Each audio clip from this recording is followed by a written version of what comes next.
Hello students, मैं निर्भय Sharma. Last video तक हम बात कर चुके हैं potential energy of a system of point charges. पहले केस में हमने 2 पॉइंट चार्जेस लिए थे, दूसरे केस में हमने 3 पॉइंट चार्ज लिए थे और हमने करे थे उसके ऊपर कुछ क्वेश्चंस।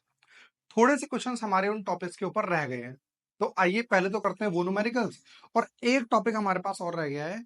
यदि मैं दो चार्ज को लेकर जाता हूं उनकी रिस्पेक्टिव पोजिशंस पर, और वो दोनों चार्जेस को मैं जहां लेकर जा रहा हूं वहां ऑलरेडी इलेक्ट्रिक फील्ड प्रेजेंट है, तो उसकी डेरिवेशन हम कैसे करेंगे। तो आइए पहले हम बात करते हैं न्यूमेरिकल की। देखिए भाई, पहली चीज हमारे पास कंजर्वेटिव फोर्सेस हुआ करती थी, है ना। कंजर्वेटिव का मतलब क्या होता है हमारे पास? भाई जितनी एनर्जी इनिशियल है, मतलब जो पहले जितनी एनर्जी थी उतनी एनर्जी फाइनल में भी रहेगी। इसको हम कंजर्वेशन ऑफ एनर्जी बोलते हैं। ठीक है, ये वाली केस हमारे पास लगती थी कौन कौन से केस के अंदर? दो टाइप के नॉन कंजर्वेटिव और कंजर्वेटिव फोर्सेस हुआ करती थी, जिसमें आपने तीन फोर्सेस का नाम पढ़ रखा है ऑलरेडी। पहले यदि आप बात करोगे, पहले आपके पास थी ग्रेविटेशन, ग्रेविटेशन एनर्जी। दूसरी आपके पास थी स्प्रिंग एनर्जी, और तीसरी हमारे पास थी इलेक्ट्रोस्टैटिक एनर्जी। इलेक्ट्रोस्टैटिक्स की वजह से मतलब जो एनर्जी आती है, मतलब जिसके अंदर कुलाम लॉ लगा सकते हो, वो आपके पास कंजर्वेटिव एनर्जी के अंदर आ जाती है। तो law of conservation of energy आप लगा सकते हो। ठीक है, तो ये वाली चीज हमने देखी। तो उसके एग्जांपल में हम क्या कर रहे हैं, उसी के ऊपर क्वेश्चन कर रहे हैं। मतलब हम क्या बोलेंगे, total energy initially is equal to total energy finally, दोनों बराबर रहेंगी। और टोटल एनर्जी कौन कौन सी? Kinetic energy plus potential energy, पहले की और बाद की दोनों बराबर रहने वाली हैं। उसके ब्याह पे हम क्वेश्चंस करने वाले हैं। तो आइए देखते हैं। एग्जाम्पल नंबर 1 देख रहे हैं, ठीक है। और यहाँ पे डाल देना question based on conservation of energy. ठीक है, हेडिंग डाल लो, लिखते भी रहना सारा नोट्स बनने। लॉ ऑफ मतलब question based on conservation of energy. Question कुछ इस प्रकार है भाई, हमारे पास दो चार्जेस हैं, ठीक है। अभी उनके दोनों के बीच का डिस्टेंस है 1 मीटर, इस टाइप से। और दोनों का चार्ज है, इसका आप दे रखा है 4 × 10⁻⁵ कूलम, और इसका दे रखा है -4 × 10⁻⁵ कूलम चार्ज है। ठीक है, दोनों का मास भी दे रखा है। इसका मास हमारे पास 5 ग्राम है, और इसका भी मेरे पास 5 ग्राम है मास। पहले ये कह रहा है कि जैसे ही मैं, देखो ये हमारे पास पॉजिटिव चार्ज है, ये वाला मेरे पास नेगेटिव चार्ज है। ध्यान से समझते रहना है इसको, नया टॉपिक है, मतलब नया टाइप का क्वेश्चन है। ये पॉजिटिव चार्ज और ये वाला क्या है हमारे पास? Negative charge. तो जैसे ही आपने ये दोनों रख रखे हैं, एक नेगेटिव एक पॉजिटिव, जैसे आप इसे छोड़ोगे तो ये वाला चार्ज इस चार्ज की तरफ फटाफट से भाग कर आएगा। क्यों?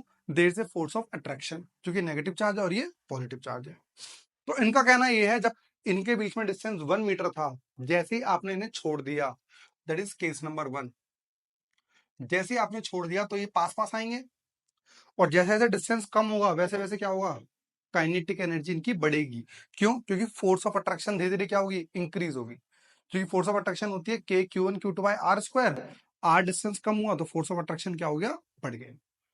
तो मतलब जैसे जैसे पार्टिकल्स पास आएंगे वैसे वैसे फोर्स ऑफ अट्रैक्शन बढ़ेगी।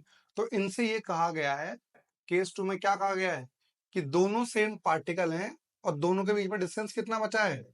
50 सेंटीमीटर। वही 5 ग्राम के पार्टिकल है, और पार्टिकल का जो चार्ज है वो सेम है बिल्कुल। जो पहले डिस्टेंस 1 मीटर था, मतलब 100 सेंटीमीटर था, अब वो हो चुका है 50 सेंटीमीटर। ये बात मानते हो नहीं मानते कि फोर्स ऑफ अट्रैक्शन लगेगी और धीरे धीरे क्या होंगे, जैसे जैसे वो पास आएंगे वैसे वैसे काइनेटिक एनर्जी इंक्रीज होगी। तो हम लॉ कौन सा लगा रहे हैं? Total energy initially is equals to total energy finally. और क्या लॉ है हमारे पास? Law of conservation of energy. मैं आपको एक बार क्वेश्चन इंग्लिश में बोल के बता दूं क्या बोल रखा है, पढ़ देता हूं मैं आपके लिए। क्वेश्चन कुछ कहा गया है ऐसा, ये कह रहे हैं कि हमारे पास two particles have equal masses 5 gram each and opposite charges. दोनों का अपोजिट चार्ज है, दोनों का मास 5 ग्राम है। चार्जेस दे रखे हैं +4 × 10⁻⁵ कूलम, और एक का है -4 × 10⁻⁵ coulomb. They are released from rest. तो ये स्टार्टिंग में रेस्ट से रिलीज किए गए हैं। With a separation of 1 metre between them, दोनों के बीच में 1 मीटर का डिस्टेंस था। केस 2 फिर क्या हो रहा है, what find the speeds of the particles when separation is reduce to 50 centimetre. जो 1 मीटर का डिस्टेंस था वो डिस्टेंस घटे कितना हो गया है, 50 सेंटीमीटर बच गया है।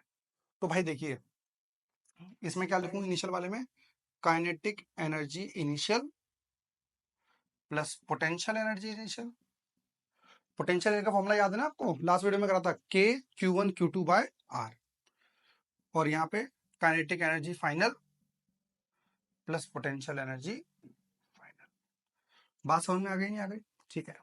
इसके चार्ज को हम क्या मान लें भाई, दोनों क्यू ही है, एक प्लस एक माइनस है, ठीक है। तो हमारे पास क्या हो जाएगा, क्यू की वैल्यू आ रही है प्लस माइनस 4 × 10⁻⁵ गुलाम, ये दे रखा है। ठीक है भाई, बताइए काइनेटिक एनर्जी इनिशियल कितनी होगी, इन्होंने बोला था रिलीज फ्रॉम रेस्ट, तो इनिशियल काइनेटिक एनर्जी होगी भाई 0 प्लस, पहले बताइए डिस्टेंस के Q1 Q2 बाय आर है ना, तो चलो साथ ही लिख देते हैं Q1 Q2 बाय, भाई इन दोनों का डिस्टेंस पहले वाले का मान लेते हैं R1, ठीक है। और यहाँ पर हमारे पास आ जाएगा कि हाफ, देखो जब इसे छोड़ोगे आप, दोनों का मास सेम है, चार्ज सेम है, तो इसकी भी कुछ ना कुछ काइनेटिक एनर्जी होगी और इसकी भी कुछ ना कुछ काइनेटिक एनर्जी होगी। तो आप लिखोगे हाफ एम वी स्क्वायर, दोनों का मास सेम है, वेलोसिटी भी सेम, ये सेम फोर्स लग रही है, और 1/2 एम वी स्क्वायर प्लस, जब उनका डिस्टेंस 50 सेंटीमीटर बच गया तो भाई पोटेंशियल एनर्जी तो होगी कि Q1 Q2 बाय R2 मान लेते, पहले R1 था और हमने क्या मान लिया है R2। ठीक है भाई, क्या मैं इसको उठा के इधर लेके जा सकता हूँ, बिल्कुल लेके जा सकते हैं सर। क्या Q1 और Q2 बराबर है, बिल्कुल है sir, Q1 is equal to Q2 is equal to Q मान लेते हैं। तो क्या ले लें, इसे लिख लेते हैं k q q upon R1 minus k q q by R2 is equal to, बेटा 1/2, ये मतलब कितना बन गया, ये हाफ है ये हाफ है, तो क्या बच गया एम वी स्क्वायर, हाँ है ना। मास कितना दे रखा है इसमें बेटा, मास हमें दे रखा है 5 × 10⁻³ केजी, क्योंकि मास आपका केजी में लिया जाता है।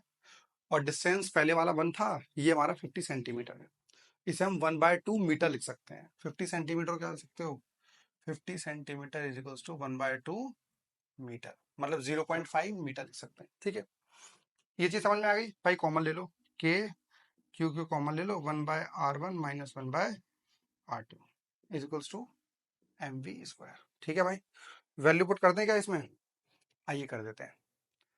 तो ये तो समझ में आ गया, इसे नोट कर लेना है इसको, ठीक है भाई।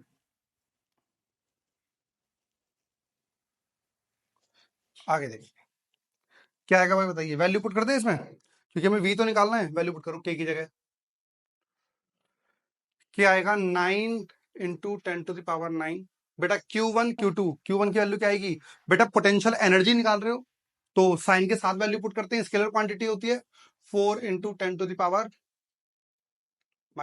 पॉजिटिव है, ये आएगा -4 × 10⁻⁵ अपॉन कुछ नहीं, एलसीएम ले लेते हैं, क्या आएगा बेटा, एलसीएम ले लो यहाँ पे जाके, आप लोगोगे R2 minus R1 upon R1 R2 is equals to, ये कितना है 5 × 10⁻³ वी स्क्वायर आ गया। ठीक है भाई, कुछ कट पिट सकता है क्या, इसे नीचे ले आओ, डिवाइड में मल्टीप्लाई में ना, तो आ जाएगा 9 × 10⁻⁹ बेटा, प्लस माइनस मल्टीप्लाई में तो माइनस ही रहेगा, 4 × 4 हमारा कितना आ गया बेटा, 16 आ गया है। ठीक है, -5 -5 10⁻⁻10 आ गया है, और अपॉन में आ गया 5 × 10⁻³ और ब्रैकेट में कितना बच गया बेटा, R2 की वैल्यू बताइए, R2 हमारा 1/2 था, माइनस R1 कितना था 1, तो 1/2 × 1 वी स्क्वायर बच गया। बात समझ में आई नहीं है? ठीक है भाई, पहली चीज तो ये 1/2 नीचे है तो ऊपर जाके मल्टीप्लाई हो जाएगा, तो कितना आएगा -9 × 16 × 2। Are you getting my point? ठीक है, और 10⁻ कितना आएगा, ये 9 है, ये -10 है, कितना बचा 10 क्या -1, ये -3 है, ऊपर जाके +3 हो जाएगा, अपॉन 5 बच गया। यहाँ पे कितना बच रहा है बताइए, 1/2 में से 1 माइनस कर रहे हो, तो छोटी वैल्यू में से बड़ी चीज माइनस करो तो -1/2 आएगा, इक्वल टू वी स्क्वायर, 2 से 2 कट गया, माइनस माइनस प्लस हो गया, मल्टीप्लाई करो कितना आ रहा है, 16 इंटू 9 कितना होता है, 144, 144 अपॉन 5, ठीक है, into 10⁻², is equal to v²। ठीक है, क्या करें, इधर 2 से मल्टीप्लाई करते हैं, इधर 2 से, तो 5 टू जा कितना आ गया, 10 आ गया, तो कितना आ गया, 288 10⁻1, ये हमारा है 2880 v², v कितना आ गया, √2880, और इसकी वैल्यू हमारे पास आती है 53.67 मीटर पर सेकेंड। मतलब कि देखो शुरुआत कैसे हुई, आपके पास ऐसे क्वेश्चंस मिल सकते हैं। शुरुआत कैसे हुई, उन्होंने कहा पहले दो पार्टिकल थे जिनके बीच में डिस्टेंस था 1 मीटर, आपने जैसे उन्हें छोड़ा तो पार्टिकल पास जाएंगे क्योंकि दोनों का चार्ज नेगेटिव है। जैसे ही वो पास गए तो धीरे धीरे जितने जैसे जैसे वो पास जाएंगे वैसे वैसे उनकी काइनेटिक एनर्जी बढ़ेगी। तो हम ये पूछ रहे हैं, एक टाइम के बाद तो जाके टकराने वाले हैं, सिंपल सी चीज है, दोनों 50-50 सेंटीमीटर डिस्टेंस ट्रेवल करेंगे, कहीं बीच में जाके वो टकरा जाएंगे। लेकिन हम ये कह रहे हैं 50 सेंटीमीटर जब उनके बीच में डिस्टेंस था, तब बताइए उनकी काइनेटिक एनर्जी क्या थी। तो सिंपल क्या करना है, पहले की एनर्जी लो, बाद की एनर्जी लो, दोनों क्या कर दो, सॉल्व कर लो, इक्वल पुट करो, और you will get your answer. ठीक है भाई, एक और क्वेश्चन करते हैं इसी चीज के ऊपर, बढ़िया क्वेश्चन दे रखा है इन्होंने, डेटा चेंज कर दिया है और थोड़ा सा क्वेश्चन में चेंज है, थोड़ा सा इसी का अपर लेवल है, बात समझ में आई। इस क्वेश्चन को पहले एक बार दोबारा देख लो और दोबारा से समझो क्या हो गया। ठीक है, अब हुआ क्या है, चार्जेस अलग कर दिए इन्होंने, इस बार एक चार्जेस हैं 2 × 10⁻⁻⁴, दोनों चार्जेस भाई सेम है, 2 × 10⁻⁴, 2 × 10⁻⁴। भाई इस बार ये 10 ग्राम का है, ये भी 10 ग्राम का है, कोई दिक्कत वाली बात नहीं है, हमें क्या मतलब उस चीज से। फिर ये कह रहा है आर कैप्ट, देखो क्या, two identical charges each having the charge of 2 × 10⁻⁴ and mass of 10 gram, दोनों का मास 10 ग्राम है, are kept at separation of 10 centimetre. तो भाई अभी ये 10 सेंटीमीटर की दूरी पर रखे हुए हैं दोनों चार्जेस। फिर क्या कहा जा रहा है, अच्छा मुझे इसकी बताइए, क्या ये दोनों चार्ज रिपेल करेंगे, अट्रैक्ट करेंगे, रिपेल करेंगे, तो क्या होगा, धीरे धीरे ये दोनों पार्टिकल का जो बीच का सेपरेशन 10 सेंटीमीटर का है, वो बढ़कर पहले 11 होगा, फिर 12 सेंटीमीटर, फिर 15 सेंटीमीटर, फिर वो एक टाइम के बाद एक दूसरे से बहुत दूर चले जाएंगे। ये चीज तो हमें ही पता है क्योंकि दोनों चार्ज पार्टिकल का नेचर सेम है, दोनों रिपेल करने वाले हैं। अब ये कह रहा है they are separate kept at separation of 10 centimetre and then release, जैसे आपने इन्हें यहाँ 10 सेंटीमीटर दूर रखा फिर छोड़ दिया, छोड़ने से क्या होगा, ये इसके ऊपर फोर्स लगाएगा, ये इसके ऊपर, दोनों का सेपरेशन धीरे धीरे बढ़ जाएगा। फिर कह रहा है what would be the speeds of the particle when separation becomes very large, तो मतलब ये दोनों इनफाइनाइट डिस्टेंस पे पहुंच गए हैं, ऐसे बीच का डिस्टेंस क्या होगा, इनफाइनाइट, बहुत ज्यादा, और उस टाइम पर जाके नहीं काइनेटिक एनर्जी बतानी है, एक टाइम के बाद जाकर। ठीक है ना, जब उनका डिस्टेंस, मतलब जो पहले वाली, देखो पहले रेस्ट पे थे, क्या बोलोगे, total energy initial, total energy final, ये कंडीशन है। ठीक है, तो टोटल एनर्जी बताइए पहले, तो क्या होगी, kinetic energy initial, potential energy initial, kinetic energy final, और पोटेंशियल एनर्जी फाइनल, ये दे रखा है ना। तो बताइए टोटल काइनेटिक एनर्जी पहले बताइए, पहले तो क्या बोला, starting from rest they are kept and then released, पहले उन्हें रखा उसके बाद छोड़ दिया, रखना का मतलब वेलोसिटी जीरो है, तो काइनेटिक एनर्जी क्या आ गई, जीरो। पहले जब उन्होंने 10 सेंटीमीटर दूर रख रखा था तो चार्ज सेम है, के क्यू क्यू अपॉन डिस्टेंस कितना था, 10 सेंटीमीटर, तो बेटा ऐसे डिस्टेंस निकाल सकते हैं, R equal to 10 × 10⁻⁻² metre. Centimetre को मीटर में चेंज करने के 10⁻² से मल्टीप्लाई करते हैं ना, आर ले लेते हैं। ठीक है, उसके बाद कुछ टाइम बाद काइनेटिक एनर्जी, पहली चीज तो दोनों की काइनेटिक एनर्जी सेम रहेगी, तो 1/2 mv² plus 1/2 mv² plus potential energy कितनी हो जाएगी, पोटेंशियल एनर्जी होती है के Q1 Q2/R, आर मतलब दोनों के बीच का डिस्टेंस। बेटा जब डिस्टेंस बहुत ज्यादा हो जाएगा तो पोटेंशियल एनर्जी क्या हो जाएगी, बहुत कम, जीरो मान लेते हैं इसको। नई बात समझ में आई, फॉर्मूला हमारे पास है के Q1 Q2/R। ये कह रहा है जब बहुत दूर चले जाएंगे, जब बहुत दूर चले जाएंगे तो उनके बीच का डिस्टेंस क्या हो गया, बहुत ज्यादा, जब ये बहुत ज्यादा होगा तो ओवरऑल क्वांटिटी क्या हो गई, बहुत कम, ये चीज आ गई आपके पास। तो क्या लिखोगे, के Q into Q, 1/2 mv², 1/2 mv², तो क्या आ जाएगा mv²। वैल्यू पुट करते हैं, तो लिख लो के Q1 Q into Q upon R equals to mv²। Value put करते हैं भाई इसके अंदर। आइए, के की वैल्यू 9 × 10⁻⁹।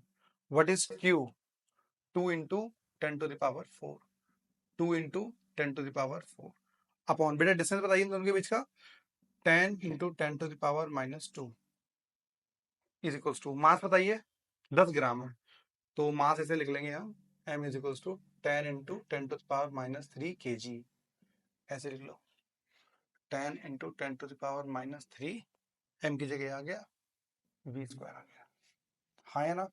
ठीक है, तो 9 × 2 18, 2 या 36, और पावर क्या है, माइनस में होगी ना इनकी पावर, ओ पावर बेटा माइनस में, यहाँ पे -4 रहा होगा ना, 2 × 10 क्या -4, तो यही -4 और यही -4।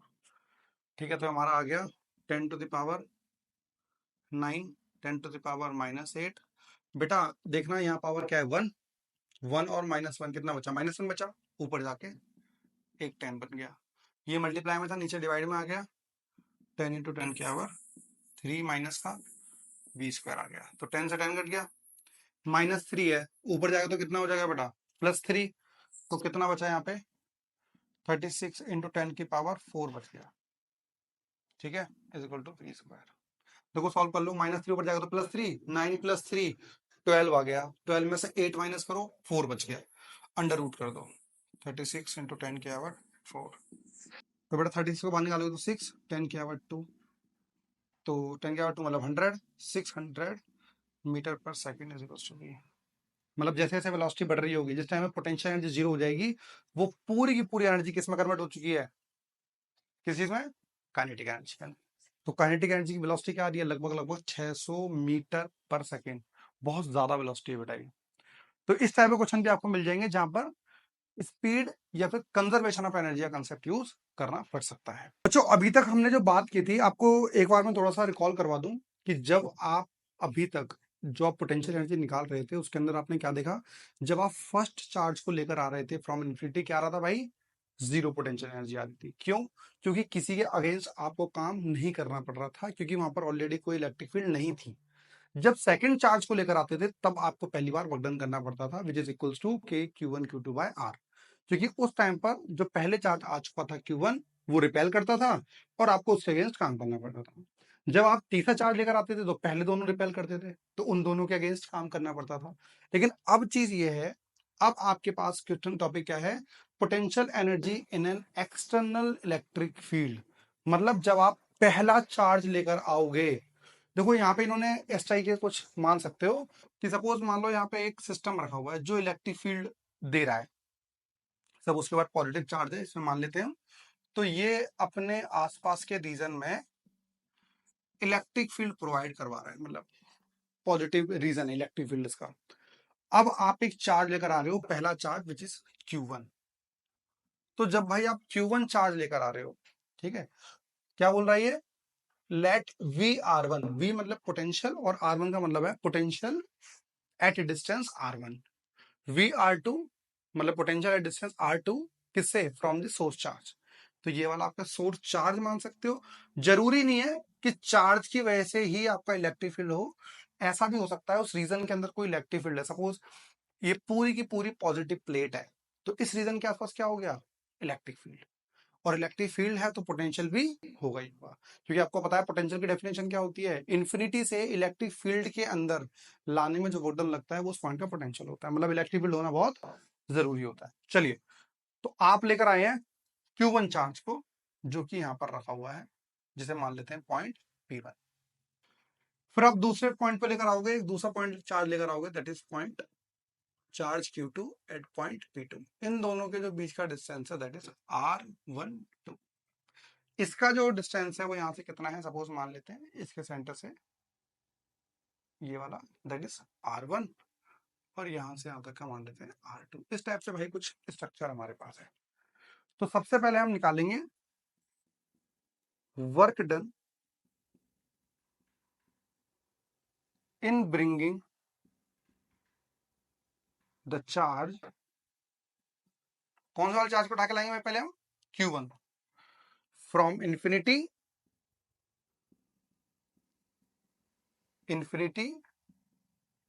Two point, work done bringing the charge Q1 from infinity two point P1। तो इन्फिनिटी से उस चार्ज को उठाकर ला रहे हो, कहां से, Q1 चार्ज को उठाकर ला रहे हो, वर्क डन निकाल रहे हो। बेटा वर्क डन क्या होता था बताइए, चार्ज इनटू पोटेंशियल। चार्ज कौन सा वाला, जिसको आप उठाकर ला रहे हो, तो चार्ज कौन सा उठाकर लाए हो भाई, Q1 उठाकर लाए। और पोटेंशियल जिसके, जिस इलेक्ट्रिक फील्ड के अगेंस्ट पोटेंशियल डेवलप हुआ है, तो किसके, अब इस बार आप जब आप पहली बार Q1 चार्ज उठा के ला रहे थे, तो वहां पर ऑलरेडी एक सोर्स चार्ज था, वहां ऑलरेडी एक इलेक्ट्रिक फील्ड था, जिसके अगेंस्ट आपको वर्क डन करना पड़ा। तो क्या आ जाएगा, VR1 लिख सकते हो। बात समझ में आ गई नहीं आ गई, तो ये आ गया है Q1 into VR1। Potential at R1, इस पॉइंट पे जो पोटेंशियल रहा हुआ इस चार्ज की वजह से, इस इलेक्ट्रिक फील्ड की वजह से, उसका मल्टीप्लाई कर दो Q1 के साथ। बात समझ में आ गई नहीं आ गई। दूसरा case, work done in bringing, अब सुनो, अब जब आप Q2 चार्ज उठा के ला रहे होगे, अब उसके खिलाफ दो लोग काम करने वाले हैं।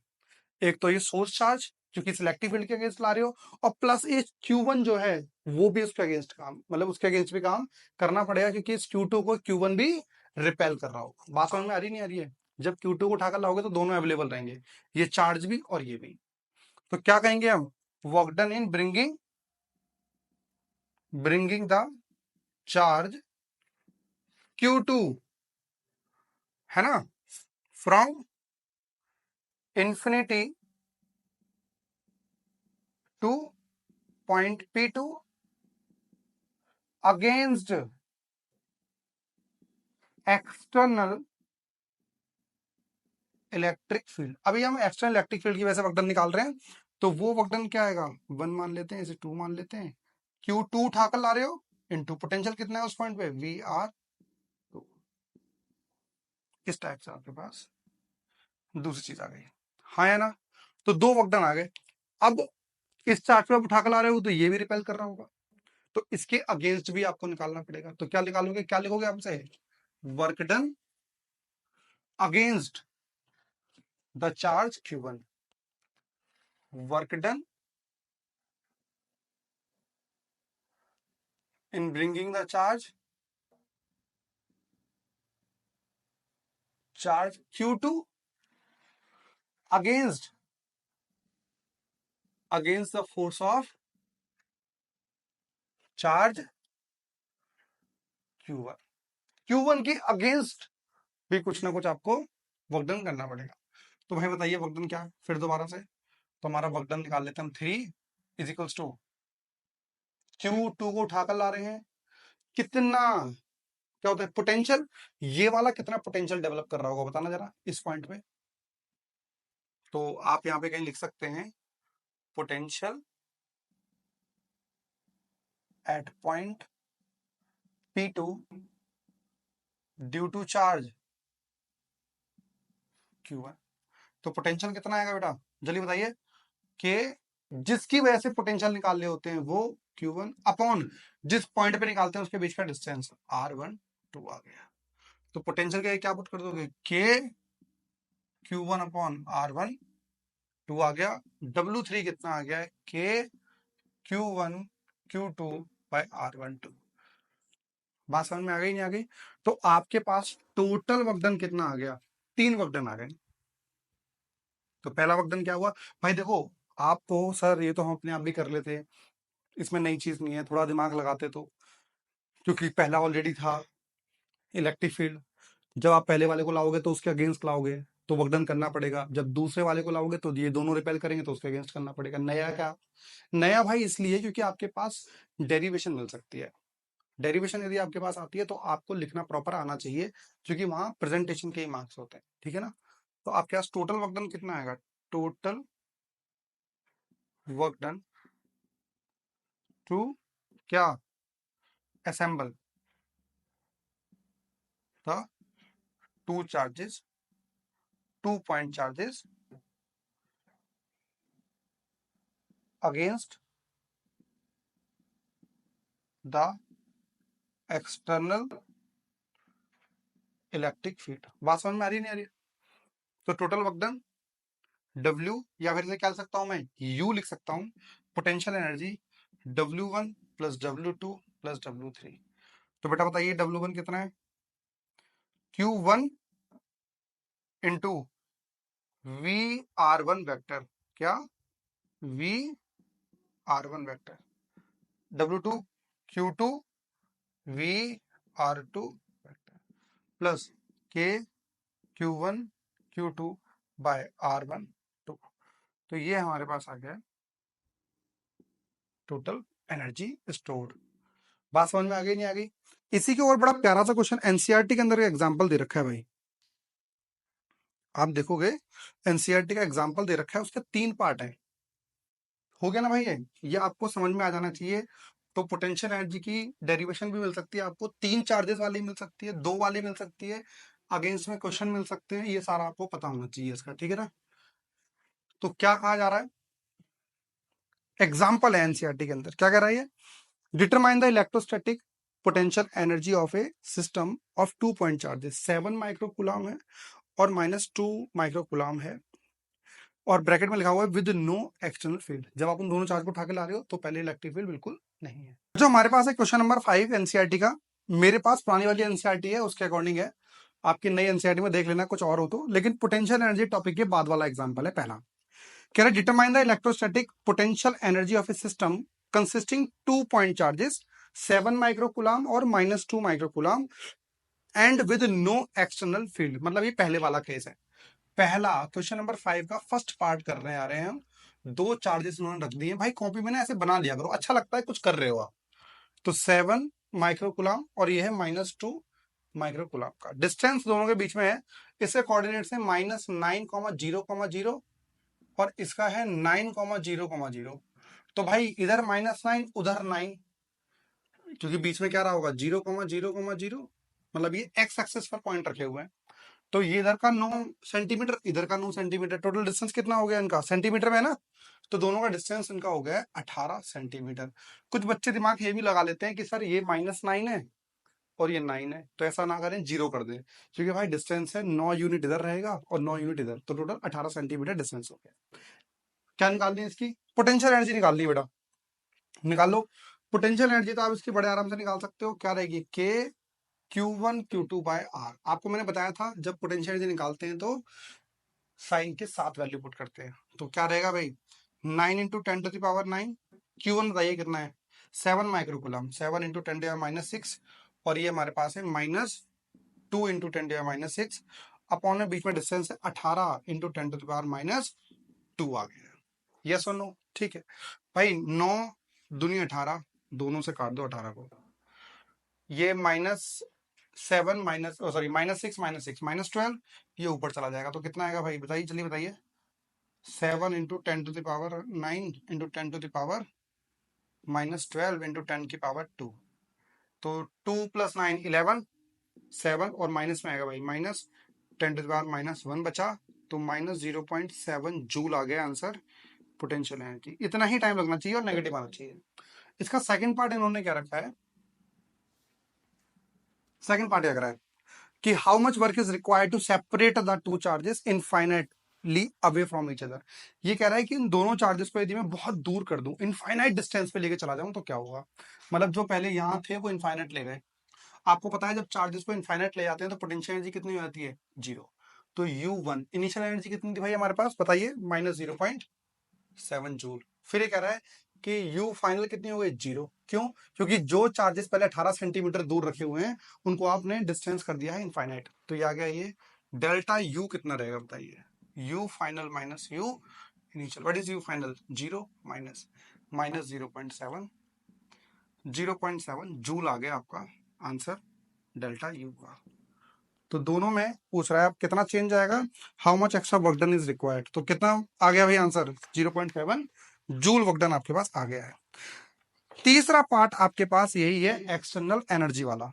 तो मेरे लिए तो मेन पार्ट तीसरा वाला है, क्योंकि ये तो चीज हम पिछले वाली वीडियो में भी कर चुके थे, आप इसकी प्रैक्टिस कर चुके हो। आपको करवाया सिर्फ इसलिए गया क्योंकि आपको एनसीईआरटी क्वेश्चन पता होना चाहिए, एनसीईआरटी में ऐसा डेटा दिया हुआ है। ठीक है भाई, थर्ड पार्ट की बात करते हैं। थर्ड पार्ट में कह रहा है कि दोनों चार्जेस जो अभी अभी आप ऑलरेडी 7 माइक्रोकूलम और -2 माइक्रोकूलम वाला चार्ज लेकर आए हो, वो ऑलरेडी पहले था, मतलब अब इन्हें लेकर आ रहे हो एक एक्सटर्नल इलेक्ट्रिक फील्ड में, और एक्सटर्नल इलेक्ट्रिक फील्ड आपको दे रखा है A/r², और ए की वैल्यू आपको दे रखी है 9 × 10⁵ आई थिंक। ठीक है, 9 × 10⁵ लेकिन मैं आपको एक बार फॉर्मूला रिवाइज करवाना चाहता हूं। अभी आपने जो लिखा था वो ये था, Q1 × VR1, है ना, VR1 प्लस Q2 VR2 और प्लस K Q1 Q2/R, ये था। ये कह रहा है suppose the system of 2 point is now placed in the external electric field, what would be the electrostatic energy of the configuration be. मतलब same आपने system रख रखा है, वहां पे ऑलरेडी इलेक्ट्रिक फील्ड था, बट एक फॉर्मूला पढ़ रखा है आपने, E = -dV/dr, मतलब E = V/R, E × R = V आ गया, E × R/V। अब सपोज मान लेते हैं कि भाई हमारे पास ये सोर्स चार्ज रखा हुआ है, ये कितना इलेक्ट्रिक फील्ड प्रोवाइड करा रहा है बेटा यहाँ पर, E = 9 × 10⁵ R²। दो पॉइंट है हमारे पास यहाँ पर, एक पॉइंट ये है Q1 चार्ज और एक ये है Q2 चार्ज। Q1 को क्या मान लेते हैं 7 माइक्रोकूलम, और इसको मान लेते हैं हम Q2 को -2 माइक्रोकूलम, ये तो था ऐसे।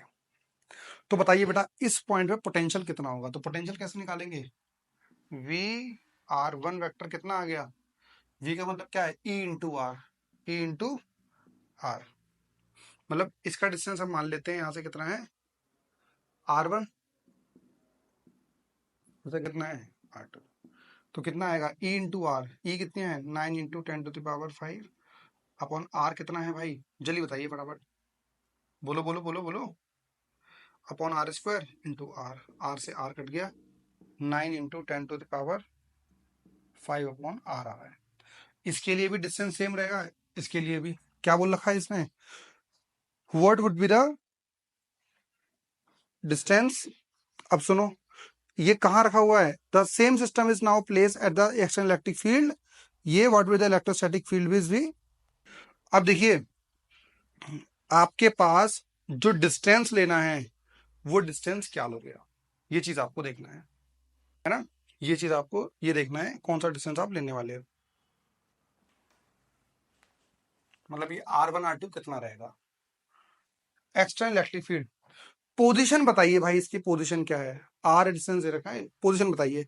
इसकी पोजीशन थी -9,0, ये थी ना इसका, और 0, इसकी क्या थी 9,0,0, मतलब ये भी यहाँ से, यदि मैं इसे सेंटर पे मान लूं, क्योंकि इलेक्ट्रिक फील्ड क्या दे रखी है अलोंग दी एक्स एक्सिस करके कुछ, और आपसे कहा जाए इन्होंने क्या क्या रखा है, डिस्टेंस जो आपके पास है ये 7 माइक्रोकूलम का, यहाँ से कितना डिस्टेंस हो गया भाई, ये आर डिस्टेंस की दूरी पर, मतलब ये मान लो इस टाइप से, ये -9,0,0, 9,0,0, और यहाँ से ये इलेक्ट्रिक फील्ड आपका हो गया है 9 × 10⁵/R², मतलब जितना यहाँ से ये दूर होगा उतना इलेक्ट्रिक फील्ड रहेगा। तो बताइए वैल्यू पुट करते हैं हम, Q1 कितने चार्ज को उठाकर लाए हो जल्दी बताइए आप, Q1 कौन सा है 7 माइक्रोकूलम, तो लिखोगे 7 माइक्रोकूलम अपॉन डिस्टेंस कितना है बेटा बताइए, कितना आ गया है, पोटेंशियल आया है हमारा, पोटेंशियल की वैल्यू कितनी है 9 × 10⁵ अपॉन डिस्टेंस कितना है यहाँ से 9 सेंटीमीटर, मतलब 9 × 10⁻²। और बताइए इसका बताइए, Q2 मतलब कितना चार्ज है -2 माइक्रोकूलम, और डिस्टेंस कितना है बेटा इसका, इसका भी 9 × 10⁵ अपॉन 9 × 10⁻²। आगे बताइए, और प्लस के Q1 Q2/R, मतलब इन दोनों के बीच का डिस्टेंस कितना था, सेम आया था अभी तो हमारा -0.7 जूल आया था। ठीक है भाई, तो पहली चीज 9 से 9 कट गया है, 9 से 9 कट गया है, ये -2 है, ऊपर जाकर कितना हो जाएगा भाई +2, मतलब 10⁻7 बन गया है। इसे क्या लिखोगे 7 इंटू 10⁻⁻6, 10⁻7 माइनस 2 इंटू 10⁻⁻6 इंटू 10⁻7 और ब्रैकेट में आ जाएगा -0.7। बेटा 10⁻7 है, ये -6 है, कितना आ गया 70, 10⁻1 बचा ना, 10⁻1 इंटू 7 70, यहाँ पे 10⁻1 बचा इंटू 2 20 और -0.7 कितना आ गया 50 -0.7 49.3 जूल आ गया प्लस का। बात समझ में आ गई नहीं आ गई? तो आपको पोटेंशियल जरूर निकालना पड़ेगा। पोटेंशियल निकालने का तरीका कितना है Q1 इंटू वी कैसे निकाला जाएगा बताइए जल्दी फटाफट, E इंटू आर, इसमें इन्होंने E दे रखा था और R से हमने क्या कर दिया मल्टीप्लाई कर दिया। अच्छा E और R में बच्चे कंफ्यूज हो सकते हैं सर ये R क्या था। देखिए R वो कह रहा है कि डिस्टेंस कितना है आपका, पोजीशन क्या है। अच्छा इस क्वेश्चन के अंदर इन्होंने ये एग्जैक्टली चीज नहीं बता रखी है कि आर लेना कहां से है। The same system is now place in the external electric field, ये where electrostatic force is this. तो मतलब हम ये मान के रख रहे हैं आर क्या है, इनकी पोजीशन है। तो पोजीशन हमने क्या मान ली है -9 या फिर 9 सेंटीमीटर, 9 यूनिट का डिफरेंस यहाँ से भी और यहाँ से भी। देखो ये वाला भी 9 सेंटीमीटर दूर है और ये भी, इसीलिए हमने क्या ले लिया उसका 9 सेंटीमीटर ले रखा है। बात समझ में आ गई नहीं आ गई? ओके तो भाई इसके ऊपर इस वीडियो का लास्ट क्वेश्चन है, ये एमसीक्यू क्वेश्चन है। आपको एक्सटर्नल फील्ड के अंदर ही आपको इलेक्ट्रिक पोटेंशियल एनर्जी निकालनी है, ठीक है। फॉर्मूला हमको पता है, पहली चीज तो भाई हम वी निकाल लेते हैं। वी हमारे पास क्या होता था E इंटू आर होता है ना, ये चीज पढ़ी भाई हमने। तो V is equal to what is E, यहाँ दे रखा है B/r², आर कर दोगे तो V हमारा आ जाएगा B/r करके। दिस इज द पोटेंशियल, जिस भी आर डिस्टेंस पे निकालना चाहते हो वो आर आ गया आपके पास। तो अब आपके पास जो एनर्जी थी वो कितनी थी भाई Q1, जिसको उठा कर लाते हैं VR1 प्लस Q2, जिस डिस्टेंस पर VR2 और प्लस के Q1 Q2 है, दोनों के बीच का डिस्टेंस R। ठीक है भाई, ये चीज थी हमारे पास, R और 1 और 2 के बीच का डिस्टेंस था, ये चीज लिख सकते हो। वैल्यू पुट करना शुरू करते हैं भाई। देखिए Q1 कितना है, दो चार्ज है, एक ये और एक ये, इसे Q1 मान लेते हैं। तो 14 माइक्रो कूलम। V1 बताइए बेटा, V की वैल्यू हमारे पास कितनी है, B upon what is the distance. बेटा एक है -12 पे, दूसरा है 12 पे, तो अपॉन क्या ले लें 12 सेंटीमीटर, 12 इंटू 10⁻², आर की वैल्यू आ गई, ठीक है। प्लस दूसरा चार्ज बताइए -4 माइक्रो कूलम, -4 माइक्रो कूलम ये आ गया, इंटू बी अपॉन डिस्टेंस बताइए बेटा कितना है, उसका भी कितना है 12 इंटू 10⁻² ही है, क्योंकि उधर भी 12 है और इधर भी 12, मतलब उसकी पोजीशन डालनी है आपको आर, ठीक है ना। प्लस के Q1, के 9 इंटू 10⁻9, Q1 बताइए बेटा 14 इंटू 10⁻6 -4 इंटू 10⁻6 अपॉन डिस्टेंस कितना है बेटा, बेटा इधर है -12 उधर है 12, तो दोनों के बीच का डिस्टेंस कितना हो गया 12 प्लस 12 24, तो 24 इंटू 10⁻² आ गया। ये तो था के Q1 Q2, Q1 की जगह Q1, Q2 की जगह Q2 अपॉन आर। बेटा 24 से कुछ कट सकता है क्या, डेफिनेटली 4 से कट सकता है। पहले तो ये आएगा 6, इससे काटोगे तो आएगा 7, ये आएगा हमारे पास 3, इससे काटोगे तो ये आएगा 3। ठीक है भाई, बी की वैल्यू बताइए, बी की वैल्यू क्या दे रखी है 1.2 10⁻6, तो U is equals to 14 into 10⁻6, 1.2 into 10⁻6 upon 12 into 10⁻², -4 into 10⁻6 into 1.2 into 10⁻6 upon 12 into 10⁻², plus plus क्या, ये माइनस है तो माइनस आ जाएगा, कितना बचा 3 इंटू 7 21, ठीक है। ये -6 कितना आएगा बेटा -12, ये -2 ऊपर जाएगा तो 11 बच गया, तो 10⁻11 इंटू 10⁻12 आ गया। क्या क्या कट रहा है 10⁻6, ये 6 कट गया भाई, ये डेसिमल है हटाओ इसे, अपॉन में 10 ले जाओ, ठीक है। 12 से 12 कट गया, तो कितना बचा है बताइए, U इज इक्वल्स टू, यहाँ पे भी ऐसी चीज है गई भाई, ऐसे डेसिमल हटाओ 10 नीचे जाएगा, इससे ये कट गया। बताइए कितना आ गया भाई आपके पास, यहाँ बचा है 14 इंटू 10 क्या -2 है, ऊपर आगे कितना हो जाएगा 10 क्या 2, मतलब 100/10 बच गया, -4 इंटू 100/10 बच गया, माइनस ये कितना आ गया है 2.1। बताइए कितना है, ये हमारा आ रहा है कट के 140 माइनस 40 माइनस 2.1। बेटा 140 माइनस 40 100, 100 माइनस 2.1 97.9 जूल आ रहा होगा। कोई ऑप्शन में है क्या? ये रहा, तो सी ऑप्शन आपके पास हो गया। तो बेटा इसी क्वेश्चन के साथ आपका जो टॉपिक है पोटेंशियल एनर्जी वो हो चुका है खत्म। मैंने आपसे कहा था लास्ट वीडियो के अंदर भी, यदि आप चाहते हो, हम चाहते हैं कि जो आज का यूथ, जो नई जनरेशन हमारे पास है, 11th-12th वाले, 9th-10th वाले, बहुत ज्यादा स्ट्रेस, बहुत ज्यादा प्रॉब्लम फेस करते हैं पढ़ाई, कुछ सब्जेक्ट समझ में नहीं आते हैं, कुछ लोग पढ़ने नहीं देते हैं, टीचर की प्रॉब्लम हो सकती है, या फिर आप कह सकते हो कि सोशल प्रॉब्लम हो सकती है, घर वाले प्रेशर दे सकते हैं मार्क्स के लिए, बहुत सारी एक्सवाइजेड प्रॉब्लम बच्चे फेस कर रहे होते हैं। तो वो प्रॉब्लम्स हमें कमेंट कीजिए, हम चाहते हैं उन अपने एक्सपीरियंस से, 10-12 साल हमें हो चुके हैं पढ़ाते हुए, तो 12 साल के अंदर हम थाउजेंड्स ऑफ स्टूडेंट से मिले हैं। तो यदि आप चाहते हैं, आप अपनी प्रॉब्लम शेयर कीजिए, जिसके ऊपर हम वीडियो बना सकते हैं, अपकमिंग टाइम्स के अंदर हम आपके सामने पॉडकास्ट शेयर कर सकते हैं उन प्रॉब्लम्स के सॉल्यूशन के साथ। तो जुड़े रहिए हमारे साथ, लाइक एंड सब्सक्राइब कीजिए। धन्यवाद।